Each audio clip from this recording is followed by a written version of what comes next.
वाराणसी के चौबेपुर थाना क्षेत्र से कांवड़ यात्रा के दौरान दर्दनाक सड़क हादसे की खबर सामने आई है। कांवड़ लेकर जा रहे श्रद्धालुओं के जत्थे को एक कार ने जोरदार टक्कर मार दी। हादसे में कांवड़िए विनीत तिवारी की मौके पर ही मौत हो गई, जबकि कई अन्य कांवड़िए घायल बताए जा रहे हैं। हादसे के बाद मौके पर अफरा तफरी मच गई। घटना ने कांवड़ियों की सुरक्षा और यात्रा मार्ग पर यातायात व्यवस्था को लेकर सवाल खड़े कर दिए हैं। सबसे बड़ा सवाल यह है कि कांवड़ियों के लिए निर्धारित लेन में कार आखिर कैसे पहुंची? क्या मार्ग पर पर्याप्त बैरिकेडिंग और सुरक्षा इंतजाम थे? मृतक के पिता विनोद तिवारी और दोस्त आनंद कुमार शर्मा ने मामले में निष्पक्ष जांच और जिम्मेदार लोगों पर कार्रवाई की मांग की है। फिलहाल पुलिस पूरे मामले की जांच कर रही है। अपना नाम बताइए। हमारा नाम आनंद कुमार शर्मा, थाना कालभैरव निवासी, थाना कोतवाली क्षेत्र का निवासी हूँ मैं। हम लोग रविवार की रात कांवड़ लेके अपने सारे छोटे और बड़े भाइयों के साथ निकले थे मार्कंडेय महादेव की धाम की यात्रा के लिए। हम लोग सब सवेरे 6:48 पे हम लोग वहाँ विश्राम करने के लिए बैठे।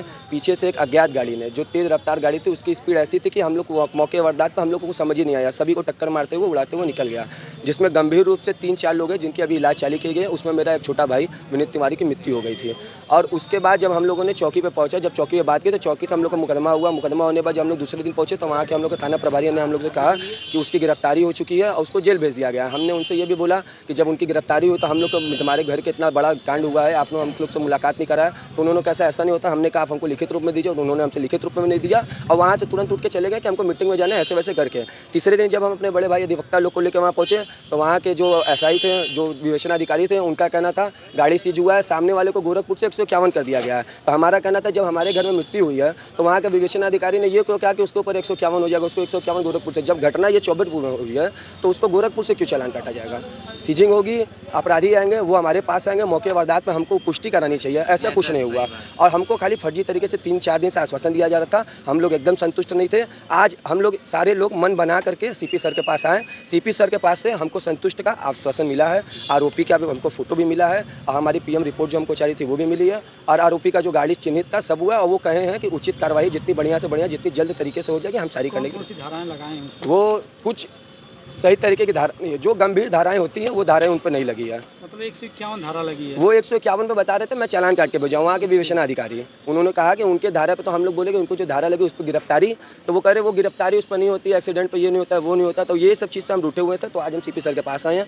सीपी साहब के पास से सरकार योगी आदित्यनाथ बोले कि कांवड़ियों को किसी प्रकार की दिक्कत ना हो और इसका इतनी बड़ी लापरवाही आप बता रहे पुलिस प्रशासन पूरी जी। अरे हमारी सरकार से यही कहानी है कि आप जितना जल्दी से जल्दी जनता के प्रति, जनता से भी हमारी एक ही मांग है, जितना जल्दी से जल्दी, जितना ज़्यादा से ज़्यादा इसका प्रचार प्रसार किया जाए और जितना जल्द से जल्द हमको सही तरीके से कानूनी कार्रवाई पूरे एकदम स्पष्ट रूप से हमको संतुष्ट किया जाए, तभी तो हम जानेंगे कि हाँ योगी बाबा की बात में भी दम है। कांवड़ियों के लिए कार्य जो किया जा रहा है सब सही तरीके से है। नहीं तो ये सारी झूठी बातें फैलाई जा रही हैं। जो योगी बाबा जो आप बोल रहे हैं कि कांवड़ियों के लिए ये है, वो है, विशेष सुविधा है, कुछ नहीं है ऐसे इस नाम पे।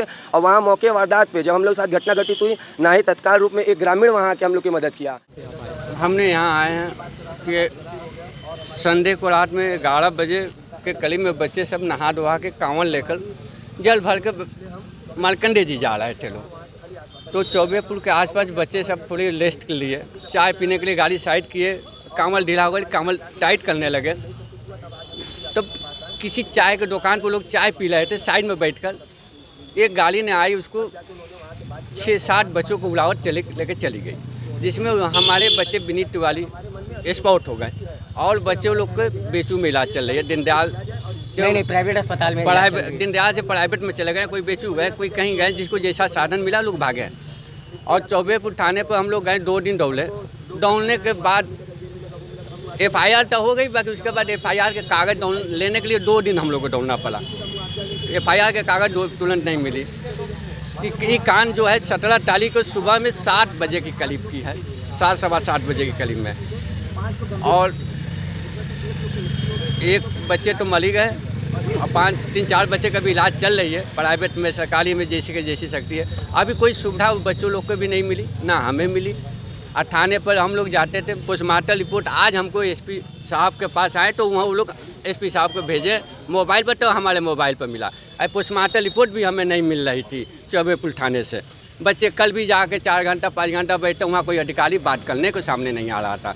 ये तो यहाँ आए तो हमको पोस्टमार्टम रिपोर्ट मिल गई, अपराधी का फोटो आ गई, नहीं तो हम तो नहीं मिल पाता।